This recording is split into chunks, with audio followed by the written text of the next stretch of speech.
Religion हम मनुष्य के जीवन का एक बहुत ही महत्वपूर्ण और गंभीर हिस्सा रहा है। इसका सबूत हम इतिहास के पन्नों से लेकर आज तक देख सकते हैं और इसमें कोई शक नहीं कि ये भविष्य में भी उतना ही रिलेवेंट बना रहेगा। हमारे जीवन का एक अच्छा खासा हिस्सा इस पर विचारने में और इसके अकॉर्डिंग बिहेवियर करने में जाता है। तो हमारे लिए ये और भी आवश्यक हो जाता है कि हम इसकी सभी पक्षों के बारे में एक अंडरस्टैंडिंग रखें, ना कि सिर्फ नास्तिकता और आस्तिकता की खेल में उलझे रहें। और यही बात हम समझने वाले हैं इस वीडियो में। आध्यात्मिकता रिलीजन और रिलीजियस प्लेसेस का एक अभिन्न पहलू है और शायद सबसे महत्वपूर्ण कारण भी। करोड़ों लोगों के लिए रिलीजियस प्लेसेस एक पवित्र स्थान की तरह सर्व करते हैं, जहां पर वे अपने स्पिरिचुअल कनेक्शन और सेंस ऑफ पीस को फील कर सकें।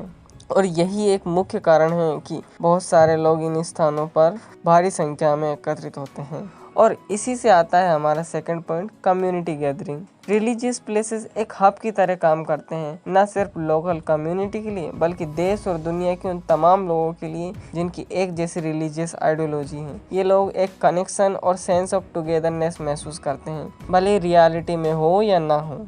अब जहाँ पर लार्ज कम्युनिटी गैदरिंग होगी, वहाँ पर किसी विशेष तरह के आइडियाज़ को स्प्रेड करना बहुत आसान हो जाता है और इसीलिए ऐसे स्थानों पर या उनके आसपास एजुकेशनल प्रोग्राम्स और रिसोर्सेज बड़ी आसानी से उपलब्ध होते हैं और इससे एक अच्छी खासी इकोनॉमिक एक्टिविटीज़ भी होती हैं।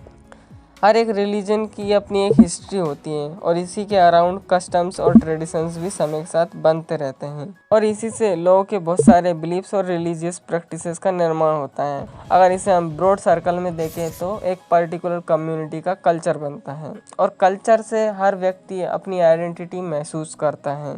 ये बात आप माने या ना माने, पर लोग आज भी रिलीजन के नाम पर डोनेशन देना ज़्यादा प्रेफर करते हैं बजाय किसी ह्यूमैनिटेरियन क्राइसिस के, और इसकी जड़ें रिलीजियस बिलीफ में ही छुपी हुई हैं। पर यदि हम इन्हीं रिलीजियस इंस्टीट्यूशन को ह्यूमैनिटेरियन टास्क के लिए यूज़ करें तो हम इनका ज़्यादा सदुपयोग कर सकते हैं, वरना सरकारें और उसमें भी कुछ लोग हमेशा की तरह कंस्ट्रक्शन और डेवलपमेंट के नाम पर अपनी स्वार्थ सिद्धि करते रहेंगे। हर रिलीजन के अपने अपने पवित्र स्थल होते हैं और इसी के कारण लोग दुनिया भर से अपने अपने रिलीजियस प्लेसेस पर तीर्थ यात्रा के लिए आते जाते हैं। हर एक रिलीजियस इंसान का ये सपना ही होता है कि वे कम से कम एक बार अपने जीवन काल में अपने रिस्पेक्टिव तीर्थ स्थल पर जाए। यानी अगर वो हिंदू है तो चार धाम यात्रा, मुस्लिम है तो मक्का मदीना, ज्यूज है तो जेरूसलम, बुद्धिस्ट है तो बोध गया, सिख है तो गोल्डन टेम्पल और आदि आदि। तीर्थ यात्रा से ही जुड़ा हुआ है टूरिज्म। रिलीजियस प्लेसेस पर लोग हजारों में नहीं बल्कि लाखों और करोड़ों की मात्रा में आते हैं, जो हमारी टूरिज्म इंडस्ट्री को बूस्ट देता है। आपने अगर हिस्टोरिकल आर्ट और आर्किटेक्चर देखे होंगे तो आप बड़ी ही आसानी से ये अंदाज़ा लगा सकते हैं कि उनमें से ज़्यादातर डायरेक्टली या इनडायरेक्टली रिलीजन से ही इंस्पायर्ड होते हैं। अब बहुत सारे लोग ऐसा मानते हैं कि संसार के सारे दुखों का समाधान उनके रेस्पेक्टिव रिलीजन में ही है। आप अगर लोगों की टेस्टिमनी सुनेंगे या देखेंगे तो आप भी कन्विंस हो जाएंगे, पर इसमें साइंस सिर्फ ये कहती है कि ये केवल और केवल हमारे सबकॉन्शियस माइंड की वजह से होता है। पर सच क्या है वास्तविकता में मुझे नहीं पता, पर मैं ये सोचता हूँ कि यदि बात सबकॉन्शियस माइंड की है तो उसमें रिलीजियस बिलीफ एक आसान और इफेक्टिव टूल जरूरी है। आप क्या सोचते हैं? आप कमेंट में लिख सकते हैं। इसके अलावा रिलीजन और रिलीजियस प्लेसेस हमारे कल्चरल हेरिटेज को प्रिजर्व करने में एक सिग्निफिकेंट रोल निभाते हैं। ट्रू स्पिरिचुअल फिगर समाज में और देश में प्रेरणा का संचार तो करते ही हैं, बल्कि वे समाज में फैली हुई कुप्रथाओं और कुरीतियों को दूर करने में एक क्रिटिकल रोल निभाते हैं, जैसा कि हमने पास्ट में भी देखा है। और इस तरह हम देख सकते हैं कि रिलीजन हमारी सोसाइटी और एक इंडिविजुअल की लाइफ को डायरेक्टली या इनडायरेक्टली शेप करते हैं। अब आते हैं हम इसकी कुछ डार्क साइड पर, जिनको कुछ भी करके हमको एड्रेस करना ही होगा। रिलीजियस प्लेसेस पर एक बड़ी मात्रा में डोनेशन और चैरिटी के नाम पर पैसा आता है, पर इनमें से कई बार करप्शन होता है, जो एक मेजर कंसर्न है।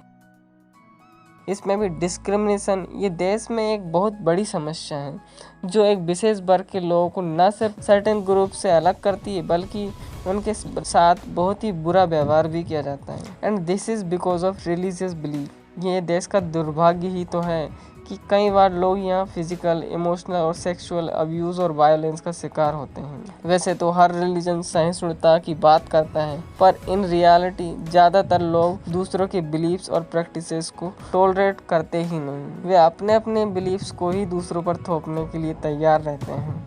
कितनी बार हमने देखा है कि कैसे कई रिलीजियस लीडर्स लोगों को और उनकी कमजोरियों को एक्सप्लॉइट करते हैं। और आश्चर्य की बात तो ये है कि लोग फिर भी इन पर अटूट विश्वास रखते हैं, न सच देखना चाहते हैं न सुनना चाहते हैं। और इसमें भी जब इन रिलीजियस लीडर्स को पॉलिटिकल सपोर्ट मिलने लग जाता है तो फिर ऐसे लोगों का इन्फ्लुएंस न सिर्फ कॉमन पीपल तक बल्कि सरकार के कामों तक भी पड़ने लगता है। और हम कैसे ही भूल सकते हैं कि आज़ादी से लेकर आज तक जितने भी दंगे हुए हैं उनमें मेजरली पॉलिटिक्स और रिलीजन का ही हाथ रहा है। इसी से ये बात सिद्ध होती है कि पॉलिटिक्स में रिलीजन या रिलीजन में पॉलिटिक्स हमेशा और हमेशा ही घातक होती हैं। और चाहे कोई भी रिलीजन हो, कम या ज़्यादा हिपोक्रेसी होती ही है। इसका मुख्य कारण किसी भी रिलीजन का अपने आप में प्रोग्रेसिव ना होना है। हर चीज़ समय के साथ बदलती है, पर रिलीजन है कि बदलने का नाम ही नहीं लेता। आज भी रिलीजियस लोग हजारों सालों पुरानी बातों को अंतिम सत्य मानकर धोते फिरते हैं। और यदि कुछ लोग साइंस को पढ़ते भी हैं तो वो भी रिलीजन और साइंस को कंपेयर करके साइंस को बहुत तुच्छ समझने लग जाते हैं। और हमें समझना चाहिए कि साइंस और रिलीजन का कंपैरिजन हो ही नहीं सकता, क्योंकि जहाँ पर रिलीजन सिर्फ किसी कॉन्सेप्ट के बारे में बात करता है, वहीं पर साइंस उसकी पूरी डिटेल्ड एक्सप्लेनेशन बताता है। ना सिर्फ व्हाट बताता है बल्कि व्हाई एंड हाउ भी बताता है। इसको एक एग्जांपल से समझते हैं। जैसे हर एक रिलीजन उड़ने की बात तो बताता ही है, पर हम किस तरह उड़ सकते हैं, किन नियमों का उपयोग करके उड़ सकते हैं, किस तरह की डिज़ाइन बनानी पड़ेगी उसके लिए, ये हमें कोई रिलीजन नहीं बता सकता। पर साइंस हमें बता सकता है कि कौन कौन से नियम और किस तरह की डिज़ाइन की वजह से हम आसमान में भी उड़ सकते हैं। अब मैं यहाँ पर किसी भी रिलीजन को टारगेट नहीं करना चाहता, पर सच तो यही है कि आज के साइंटिफिक डेवलपमेंट के सामने किसी भी रिलीजन और रिलीजियस बुक की सभी बातें ठीक हो ही नहीं सकती। और जब किसी भी रिलीजन की सभी बातें ठीक हो ही नहीं सकती तो हमें किसी भी तरह की साइंटिफिक थिंकिंग या फ्री थिंकिंग को सप्रेस नहीं करना चाहिए। ये हमेशा उस समाज के लिए हानिकारक ही होगा। रिलीजन की सबसे बड़ी प्रॉब्लम ही ये है कि ये कभी कभी बहुत ही एक्सट्रीमिस्ट आइडियाज़ को प्रमोट करता है, जो फाइनली वायलेंस और कॉन्फ्लिक्ट का कारण बनता है। और क्योंकि रिलीजन डाइवर्सिटी ऑफ आइडियाज़ को फेवर करते ही नहीं है, तो ये लोगों की पर्सनल चॉइसेस को भी कंट्रोल करने का काम करता है। और इस तरह कोई भी समाज अपने ही बनाए हुए अंधविश्वासों के जाल में इस तरह उलझा रहता है कि यदि कोई व्यक्ति उनको बाहर निकालने की कोशिश भी करे तो वो उनको ही जहर दे देते हैं। क्योंकि कोई भी व्यक्ति अपने साइकोलॉजिकल कंफर्ट को छोड़ना नहीं चाहता। किसको अच्छा नहीं लगता बाबा? सभी बदलाव चाहते जरूर हैं, पर बदलना कोई नहीं चाहता है, regardless of their religious beliefs और बैकग्राउंड। अगर आपको मेरी ये एक्सप्लेनेशन ठीक लगी हो तो प्लीज़ सब्सक्राइब कीजिए and thank you for watching.